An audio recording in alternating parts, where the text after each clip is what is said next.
चलिए तो आज हम शुरू करते हैं नेताजी का चश्मा। नेताजी का चश्मा जो कहानी है उसके पहले पैराग्राफ में पहले अनुच्छेद में लिखा गया है कि हालदार साहब एक कस्बे से होकर हर 15 दिन में गुजरते थे।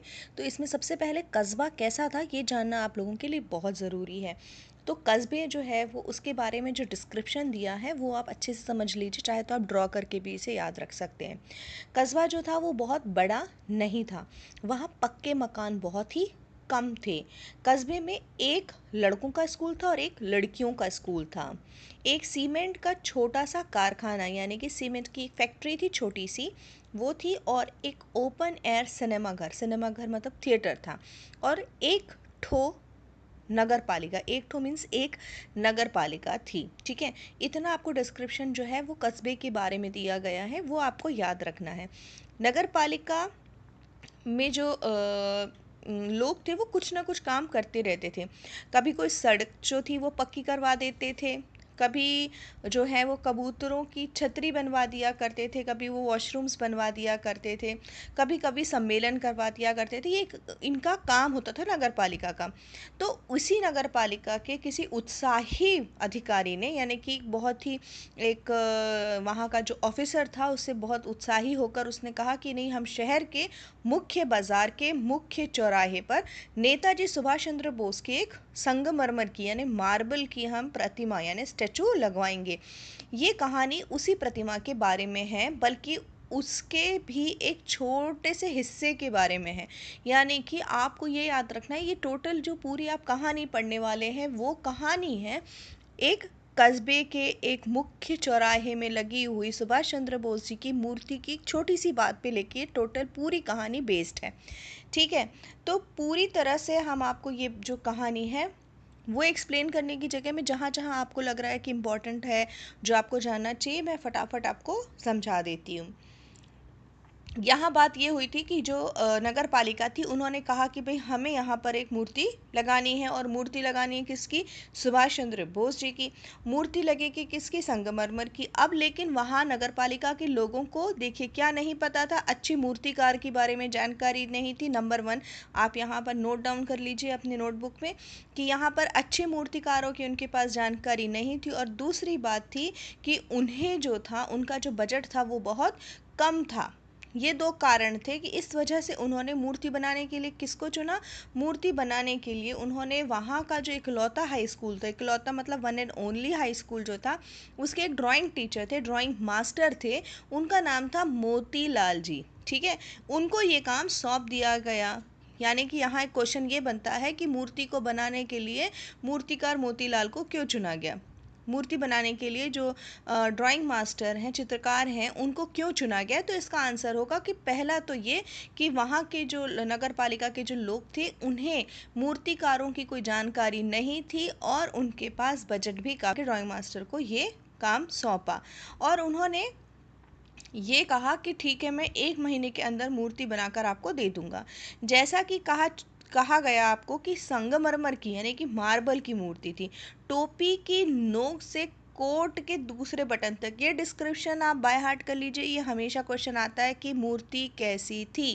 तो सुभाष चंद्र बोस जी की जो मूर्ति थी वो कैसी थी? सबसे पहला पॉइंट कि वो मूर्ति संगमरमर की थी। हमेशा आंसर आप छोटे छोटे आंसर लिखिए, फुल स्टॉप लगाइए, फिर दूसरा लाइन लिखिए, छोटे छोटे सेंटेंस बनाएंगे तो इसमें एग्जामिनर जो है जो मार्क्स देने वाले हैं वो आपके छोटे छोटे वाक्यों को अच्छे से पढ़ पाते हैं। ठीक है, तो पहला था मूर्ति संगमरमर की थी। दूसरा, टोपी की नोक से मतलब पॉइंट जो था टोपी का उससे लेके कोट के दूसरे बटन तक कोई 2 फुट ऊंची थी, तो मूर्ति संगमरमर की थी, पहला पॉइंट। दूसरा पॉइंट, मूर्ति की ऊंचाई 2 फुट की थी जो टोपी की नोक से कोट के दूसरे बटन तक थी, जिसे कहते हैं बस और सुंदर थी। ठीक है, नेताजी बहुत सुंदर लग रहे थे, कुछ कुछ मासूम और कमसिन, मतलब बहुत इनोसेंट सा उनका जो फेस था वो बहुत इनोसेंट था। उनके ऊपर ये चौथा पॉइंट, उनकी जो वर्दी थी, उनको कौन सी वर्दी पहनाई गई थी? फौजी की वर्दी पहनाई थी। मूर्ति को देखते ही दिल्ली चलो और तुम मुझे खून दो जैसे नारे आपको याद आने लगेंगे। तो ये इन्वर्टेड कोड्स में लिखे गए हैं नारे, और आपको ये याद रखना है कि मूर्ति को देखकर उनके जो स्लोगन जो उन्होंने दिए थे सुभाष चंद्र बोस जी ने, वो दिल्ली चलो और तुम मुझे खून दो, ये याद आने लगते हैं। ठीक है, और इस दृष्टि से यह एक सफल और सराहनीय प्रयास था कि ये भाई जो जब जैसे ही जो प्रतिमा देखेगा उसे लगेगा कि यहाँ ये सुभाष चंद्र बोस जी की प्रतिमा है। केवल एक चीज़ की कसर उसमें दिखी। ठीक है, अभी यहाँ पर कौन सी वो कसर थी, यानी कौन सी कमी थी जो उस मूर्ति में दिख रही थी, वो देखिए। उस मूर्ति में जो कमी थी वो ये कमी थी कि नेताजी की आंखों पर चश्मा नहीं था। इसमें चश्मा का स्पेलिंग देख लीजिए, बार बार ये शब्द उपयोग में आने वाला है। चश्मा तो था लेकिन संगमरमर का नहीं था। जैसा आप जानते हैं कि मूर्ति संगमरमर की थी, लेकिन उनका चश्मा जो था संगमरमर का नहीं था। संगमरमर का नहीं था तो कैसा था? एक सामान्य और सचमुच के चश्मे का चौड़ा काला फ्रेम मूर्ति को पहना दिया गया था, यानी कि मूर्ति के ऊपर जो चश्मा था वो रियल चश्मा था, जो कि चौड़ा और काले फ्रेम का था। ठीक है, हालदार साहब जब पहली बार इस कस्बे से गुजरे और चौराहे पर पान खाने रुके, तभी उन्होंने इस ये समझ में आया, उनको लगा उनका कि अरे वाह, मूर्ति लगा दी है, देशभक्ति की मिसाल है ये तो, कि लोग देशभक्त हैं यहाँ के, और उन्होंने सुभाष चंद्र बोस की मूर्ति लगाई है। तो ये देख कर उनके चेहरे पर कौतुक भरी मुस्कान फैल गई। कौतुक भरी मतलब प्रशंसा करना चाहते थे वो, कि वाह क्या बात है। और यह आइडिया भी उन्हें ठीक लगा कि मूर्ति पत्थर की थी लेकिन चश्मा रियल था, और वो एक अच्छी सी स्माइल कर रहे थे। ठीक है, जीप कस्बा छोड़कर आगे बढ़ गई। तब हवलदार साहब इस मूर्ति के बारे में सोच रहे थे, और अंत में उन्होंने ये निष्कर्ष निकाला कि जो कस्बे के लोग हैं उन्होंने बहुत अच्छा काम किया, सराहनीय काम किया। महत्व मूर्ति के रंग रूप या कद का नहीं है। ठीक है, मूर्ति कितने फिट थी या कितनी बड़ी थी, किस मटेरियल से बनाई गई थी, वो इम्पोर्टेंट नहीं था। वो इम्पोर्टेंट क्या था? इम्पोर्टेंट ये था कि किस भावना के साथ उसको लगाई गई थी। तो उनको ये देखकर बहुत खुशी हो रही थी कि उस कस्बे के लोग जो हैं वो देशभक्त हैं, क्योंकि इसलिए उन्हें लग रहा था, क्योंकि उस समय उन्हें ये लग रहा था कि आजकल के ज़माने में तो लोग देशभक्तों की और देशभक्ति की मजाक उड़ाते हैं, लेकिन यहाँ के लोग कितने अच्छे हैं जो उन्होंने एक देशभक्त सुभाष चंद्र बोस जी की मूर्ति लगाई है। अब ये एक तो पहली बार हो गया, उन्होंने नोटिस किया कि भाई ठीक है, चश्मा इन लोग रियल लगाते हैं। अभी दूसरी बार हालदार साहब फिर वहाँ से निकल रहे हैं, देखिए। तो दूसरी बार उन्होंने देखा भाई चश्मा चेंज हो गया। पहले कौन सा फ्रेम लगा हुआ था बच्चों? फ्रेम था चौकोर, मोटा, और अब कैसा लग गया है? अब है तार के फ्रेम वाला गोल चश्मा। मतलब चौकोर यानी कि स्क्वायर स्क्वायर फ्रेम वाला चश्मा था, उसकी जगह अभी राउंड यानी गोल चश्मा लगा दिया। अब हालदार साहब ने कहा भाई ये क्या आइडिया है, ये क्या बात हो गई। मूर्ति कपड़े नहीं बदल सकती लेकिन चश्मा तो बदल सकती है। ठीक है, हैरानी हो रही थी उनको, ये बात जानकर कौतुक हो रहा था, हैरानी हो रही थी कि ये कैसे हो गया। फिर उन्होंने तीसरी बार फिर देखा, अरे फिर से नया चश्मा। अब हालदार साहब को तो ये आदत हो गई थी कि हर बार कस्बे से गुजरते समय वो जब भी आते तो वो जो चौराहा था, यानी कि जो सर्कल था, यानी चार रास्ते जहाँ से निकलते हैं, वहाँ पर जब भी आते तो वहाँ एक पान वाला था, तो वहाँ से एक पान खाते थे, मूर्ति को देखते थे। एक बार जब उन्होंने देखा तो उन्होंने कहा अरे ये क्या हो गया, नेताजी का चश्मा जो है हर बार बदल कैसे जाता है। तो उन्होंने कहा कि उनका जो ये बार बार बेचैनी हो रही थी कि चश्मा कैसे बदल जाता है। ठीक है, दुर्दमनीय, दुर्दमनीय शब्द है पेज नंबर 21 में। इसका मतलब होता है जो चीज़ आप दम उसका आपको उसको दबाना नहीं, दबाना कठिन होता है। अब उनको बहुत एक्साइटेड हो रहे थे, क्यूरियस हो रहे थे कि भाई ये ऐसा कैसे हो रहा है। तो पान वाले के खुद के मुंह में पान ठूसा हुआ था, जो पान वाला वहाँ बैठा हुआ था। यहाँ पर चरित्र चित्रण में कैप्टन का चरित्र चित्रण, हालदार, पान वाले के यहाँ पे जो सेंटेंसेस हैं, जो डायलॉग्स हैं, जो उसके कहे गए वाक्य हैं, उनको बहुत ध्यान से सुनिए, क्योंकि दो तीन जगह अलग अलग वाक्य उसके साथ बातें की है हालदार साहब ने। ठीक है, जब पहली बार उन्होंने यहाँ पर बात की है तब पान वाला जो था उसके मुंह में पान पहले से ही भरा हुआ था। वह एक काला, मोटा और खुश मिजाज आदमी था। यहाँ चरित्र चित्रण हो रही है पेज नंबर 21, आप इसको मार्क कर सकते हैं। तो उसका जो कैसा था चरित्र, उसका लुक्स कैसा था? वो काला था, मोटा था और बहुत ही खुश मिजाज था, खुश रहने वाला आदमी था। हालदार साहब का ये जो प्रश्न उसने पूछा तो आंखों ही आंखों में हंसा। उसकी तोंद थिरकी, तोंद मतलब जो टमी होता है, वो मोटा था तो तोंद निकली हुई थी, टमी था उसका, वो हिलने लगा। पीछे घूमकर उसने दुकान के नीचे ही थूक दिया। इससे समझ में आता है कि उसको साफ सफाई की कुछ ज़्यादा पड़ी नहीं थी। ठीक है, और अपनी लाल काली बत्तीसी, बत्तीसी मतलब उसके जो टीथ थे, 32 दांत थे उसके, कैसे हो चुके थे, पान खा खा के लाल और काले हो गए थे। तो उसने पहले तो पान थूका और हंस के बोला, अरे कैप्टन चश्मे वाला करता है, क्या करता है। अब हालदार साहब कुछ समझ नहीं पाए तो उसने पूछा, भाई ये तुम्हारा जो कैप्टन है वो क्या करता है। ठीक है, तो अब क्या होता है, अब आप देखिए कि आगे क्या होता। पान वाला कह रहा है कि अरे वो चश्मा चेंज कर देता है। तो हालदार साहब कह रहे हैं कि क्यों चेंज कर देता है। अब वो बता रहे हैं, देखिए यहाँ पर जो प्रश्न आते हैं उसके उत्तर लिखते समय आपको गड़बड़ी नहीं होनी चाहिए। तो यहाँ प्रश्न ऐसा पूछा जा सकता है आपसे कि चश्मा जो है कौन बदलता था और क्यों बदलता था। तो कौन बदलता था तो आपको पता चल गया है कि कोई कैप्टन है जो चश्मा बदल देता है। ठीक है, अब क्यों बदल देता है, कोई गिराक, ग्राहक लिखा है यहाँ पर, ग्राहक जिसे आप बोलते हैं कस्टमर, इसमें गिराक लिखा हुआ है। जब कोई ग्राहक उसकी दुकान में आता था और उसके चौड़े चौखट का यानी कि चौड़ा फ्रेम यानी स्क्वायर फ्रेम या ब्रॉड फ्रेम वाला चश्मा चाहिए, तो कैप्टन क्या करता था, कहाँ से लाएगा कैप्टन, तो मूर्ति वाला जो चश्मा जो उसने मूर्ति पे लगाया होता है वो चौड़े फ्रेम वाला चश्मा लेकर ग्राहक को दे देता था और यहाँ पर दूसरा लगा देता था। ये सेंटेंस जो है वो बहुत अलग भाषा में लिखे गए हैं, मैं इसको पढ़कर बता रही हूँ। कोई उसको चौड़े चौखट चाहिए तो कैप्टन किधर से लाएगा, तो उसको मूर्ति वाला दे दिया और उधर दूसरा बिठा दिया।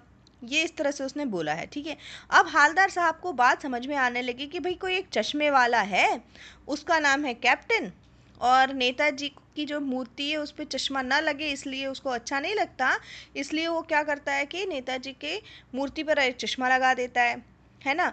और उसकी दुकान है कोई और उसमें बहुत ही लिमिटेड स्टॉक रखता है, गिने चुने चश्मे के फ्रेम हैं। लेकिन जब कोई कस्टमर आता है, कोई ग्राहक आता है और उसको कोई फ्रेम चाहिए जो उसने मूर्ति पर लगा रखी है, तो वहाँ से उठाकर वो ग्राहक को दे देता है और मूर्ति पर दूसरी लगा देता है। अब वो कह रहा है कि ये तो बहुत अच्छी बात है।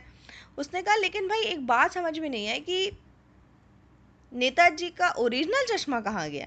उसने कहा ये मूर्ति जो ठीक है, वो जो कैप्टन है वो बरत करता है ऐसा, लेकिन ओरिजिनल मतलब उसका चश्मा तो होगा ना कभी ना कभी। तो पान वाला अपने मुंह में देखो दूसरा पान अब डाल दिया है और बोल रहा है, दुकान पर भीड़ भाड़ अधिक तभी वहां नहीं थी। तो फिर से वो हंस रहा है और उसकी टोन फिर से थिरकती है। कत्थे की डंडी फेंक पीछे मुड़कर उसने नीचे फिर से थूका और मुस्कुराया और बोला कि अरे मूर्ति तो मास्टर साहब ने बनाई है, लेकिन मास्टर साहब जो थे वो चश्मा बनाना भूल गए। ये भी एक कारण है कि चश्मा क्यों नहीं था, तो चश्मा मास्टर साहब बनाना तो भाई भूल ही गए थे। पान वाले के लिए ये मज़ेदार बात थी, लेकिन हालदार साहब के लिए चकित और द्रवित करने वाली बात थी।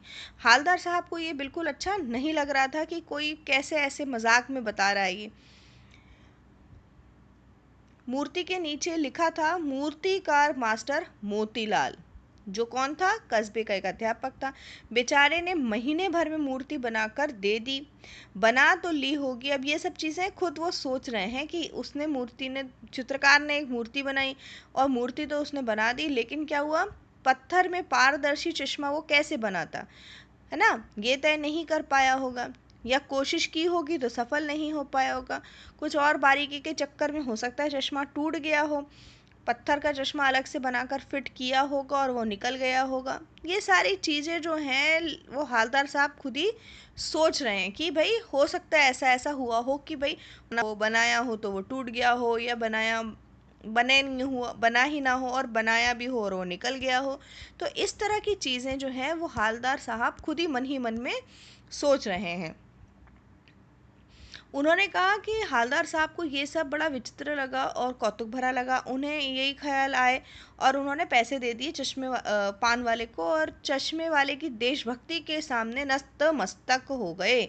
मतलब वो बहुत उनको लगा कि कितना अच्छा है वो कैप्टन चश्मे वाला, जो कितना नेताजी की जो चश्मा है नहीं लगा है मूर्ति पर और वो अपनी दुकान से ला ला कर लगा देता है। ठीक है, और उन्होंने बोला कि क्या कैप्टन चश्मे वाला नेताजी का साथी है या आज़ाद हिंद फौज का भूतपूर्व सिपाही।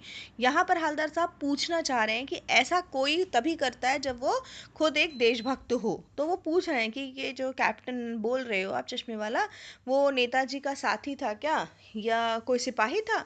तो पान वाला जो है फिर से नया पान खाया, ये उसका तीसरा पान था। देखिए, पान पकड़े अपने हाथों को मुंह से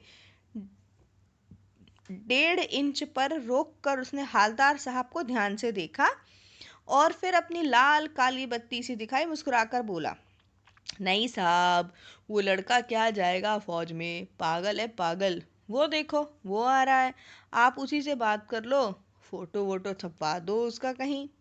हालदार साहब को पान वाला द्वारा एक देशभक्त का यह मजाक उड़ाना बिल्कुल पसंद नहीं आया। ये कहानी में यही है कि कैसे लोगों की मानसिकता है कि जो कोई देशभक्त है उसकी देशभक्ति पे कैसे लोग मजाक उड़ाते हैं। ठीक है, यहाँ पर पान वाले ने जिस तरह से मजाक उड़ाया हालदार साहब को बिल्कुल नहीं पसंद आया। अभी यहाँ पर कैप्टन का डिस्क्रिप्शन है, बहुत ध्यान से देखिए। एक बेहद बूढ़ा मरियल सा लंगड़ा आदमी, एक बेहद बूढ़ा, वेरी ओल्ड, मरियल मतलब बहुत बहुत दुबला पतला सा, कमज़ोर सा, लंगड़ा, ऊपर से लंगड़ा, उसके पैर में प्रॉब्लम है, पैर, एक पैर जो है काम नहीं करता है। सिर पर गांधी टोपी, गांधी टोपी आपको मालूम है, गांधी जी जैसे टोपी लगाते थे वैसी टोपी उसने लगाई हुई है। आंखों पर उसने काला चश्मा लगाया है।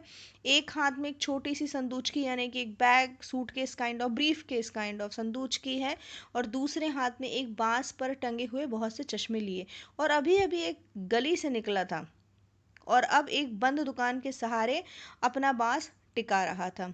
तो इस बेचारे की दुकान भी नहीं थी, फेरी लगाता था, इसको कहते हैं फेरी लगाना। जिसकी खुद की शॉप नहीं होती है, ऐसे ही कई बार आपने ऐसे लोगों को देखा होगा। जनरली आपने अभी रास्ते पे गॉगल वाले देखे होंगे, वो ऐसे एक स्टिक होती है, बांस की बैम्बू स्टिक होती है, उस पर बहुत सारे ऐसे बना के उन लोग उसी पे लटका देते हैं, उसी तरह का इसके पास भी था।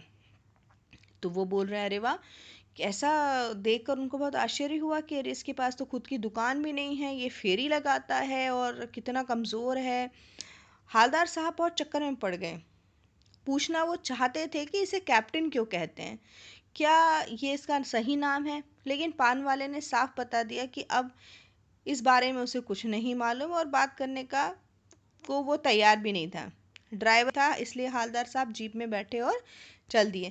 तो उनको पता ही नहीं चला आखिर में कि वो उसका नाम कैप्टन क्या था। 2 साल तक हालदार साहब अपने काम के सिलसिले से उस कस्बे से आते जाते रहते थे। हमेशा मूर्ति का चश्मा बदलता रहता था, कभी गोल हो जाता था, कभी चौकोर, कभी लाल, कभी काला, कभी गॉगल यानी धूप का चश्मा, कभी बड़े कांच वाला चश्मा, कभी गोगो चश्मा, और कब कोई ना कोई चश्मा लेकिन ज़रूर होता था। उस धूल भरी यात्रा में हालदार साहब को कौतुक और प्रफुल्लता के कुछ क्षण देने के लिए वो चश्मा काफ़ी था।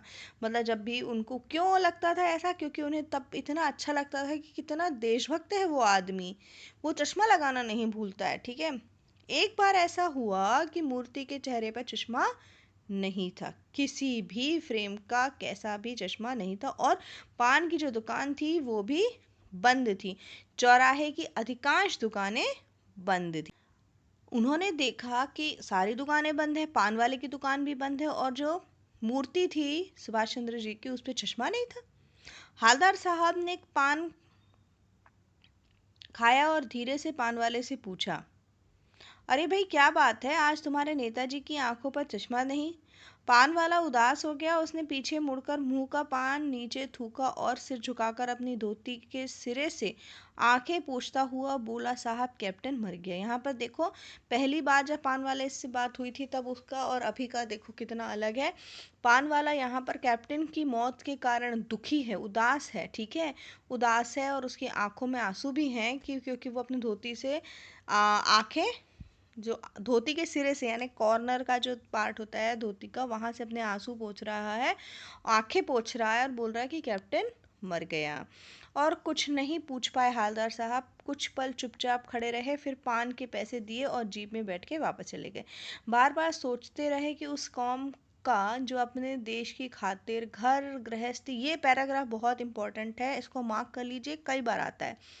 बार बार सोचने पर वह मजबूर हो गए कि उस कौम का, जो अपने देश की खातिर घर गृहस्थी जवानी जिंदगी सब कुछ होम कर देने वालों पर भी हंसती है और अपने लिए बिकने के मौके ढूंढती है। दुखी हो गए। क्या होगा उस कौम का यहाँ पर मतलब है उन लोगों के बारे में है जो कि देशभक्तों पर हंसती है, देशभक्ति पर हंसती है। कई ऐसे लोग हैं जो अपनी पूरी ज़िंदगी देश के लिए कुर्बान कर देते हैं, लेकिन एक कुछ लोग ऐसे भी हैं जो ऐसे लोगों पर हंसते हैं। तो उस कौम के बारे में, उस पर्टिकुलरली उस ग्रुप के बारे में बात कर रहे हैं। 15 दिन के बाद फिर वो उसी कस्बे से गुजरे और उनके उन्हें ख्याल आया कि सुभाष चंद्र बोस जी की मूर्ति वहाँ पर होगी, वहाँ पर जहाँ पर उन्होंने लगाई थी, लेकिन उसकी आंखों में चश्मा नहीं होगा क्योंकि मास्टर जी जो थे वो बनाना भूल चुके थे और कैप्टन जो हर बार उसकी नई फ्रेम लगाता था वो तो मर गए हैं। उन्होंने तय किया कि आज वो यहाँ नहीं रुकेंगे, इस कस्बे में पान भी नहीं खाएंगे, मूर्ति को भी नहीं देखेंगे और सीधे निकल जाएंगे। ड्राइवर से कह दिया कि तुम चौराहे पे मत रुकना, आज बहुत काम है, सीधे चलो। लेकिन आदत के अनुसार उन्होंने मजबूर हो गए। वो चौराहे पे खड़ी हुई जो मूर्ति लगाई हुई मूर्ति थी उसकी तरफ उन्होंने देखा और ऐसे देखा तुरंत चीख के बोले रोको। जीप स्पीड में थी, ड्राइवर ने जोर से ब्रेक लगाया। रास्ता चलते लोग जो थे वो सब देखने लगे कि जीप ऐसे अचानक कैसे रुक गई। हालदार साहब जीप से कूद कर फटाफट फास्ट फास्ट तेज तेज कदमों से मूर्ति की तरफ लग के गए और उसके ठीक सामने जाकर एकदम अटेंशन में खड़े हो गए। अटेंशन यानी आप समझते हैं सावधान। मूर्ति की आंखों पर सरकंडे से बना एक छोटा सा चश्मा रखा हुआ बच्चे भी बना लेते हैं। हालदार साहब यहाँ बहुत भावुक हो गए, इतने भावुक हो गए कि उनकी आंखें भर गईं। यहाँ ये जो पैराग्राफ है वो पूरे लेसन का, पूरे पाठ का निचोड़ है कि हमारे देश में अभी भी देशभक्तों की कमी नहीं है। किसी बच्चे ने वहाँ पर देखिए एक हमारे यहाँ चश्मा, जो मूर्ति पर चश्मा लगा दिया, यानी कि नव युवक जो नई पीढ़ी आ रही है उन्हें भी हमारे देशभक्तों पर गर्व है। कुछ लोग हैं जो देशभक्तों पर या उनकी देशभक्ति का मजाक उड़ाएं, लेकिन अभी भी कुछ लोग ऐसे हैं जो कि देशभक्ति उनके अंदर है और वो देशभक्तों की बहुत इज्जत करते हैं। जब उन्होंने एक मूर्ति पर सरकंडे का बना हुआ, सरकंडे यानी कि एक पौधे से या स्टिक से, यहाँ के पौधे का नाम है, उससे चश्मा बना लिया है, तो वो बहुत यहाँ पर भावुक हो जाते हैं। उनकी उनकी रिस्पेक्ट करते हैं जिन्होंने ऐसा, उन्हें लगता है कि लोग हैं जो अभी भी देशभक्त हैं, देश के लिए कुर्बान करने को तैयार हैं, तो वो वहाँ पर बहुत भावुक हो गए हैं। ये लेसन की आखिरी पंक्तियाँ थी जो बहुत महत्वपूर्ण थी। यहाँ पर मैंने जो भी महत्वपूर्ण चीज़ें थी आपको बता दी हैं और इसके प्रश्न उत्तर जल्दी मैं आपके सामने लेकर आऊँगी। चलिए, तो ये नेताजी का चश्मा पाठ हम कर चुके हैं। मुख्य प्रश्न अभी शॉर्टकट में यदि बताऊँ तो सबसे पहले कस्बे का डिस्क्रिप्शन, उसके बाद आता है कैप्टन का डिस्क्रिप्शन, हालदार साहब वहाँ क्यों आते थे, मूर्ति किसने बनाई, क्यों बनाई, कैसी बनाई, चश्मा क्यों नहीं था, किस कौम के बारे में लेखक ने बताया है, उस कौम के बारे में वो क्या कह रहे हैं, आखिरी में क्या देखकर वो भावुक हो गए, इस पाठ से आपको क्या सीख मिलती है, ये इस पाठ को लिखने का क्या आपको लगता है लेखक क्या बताना चाह रहे हैं। ये मोटे मोटे जो प्रश्न हैं, यानी कि मेन इंपॉर्टेंट जो प्रश्न इससे बनते हैं वो ये थे। इसके आंसर्स हम डिस्कस करेंगे नेक्स्ट वीडियो में। तब तक चलिए, आप लोग ये लेसन ठीक से खुद से पढ़िए, ना समझ में आए तो कमेंट सेक्शन में ज़रूर लिखिएगा। मैं हिंदी हब से पायल विदा लेती हूँ। नमस्कार।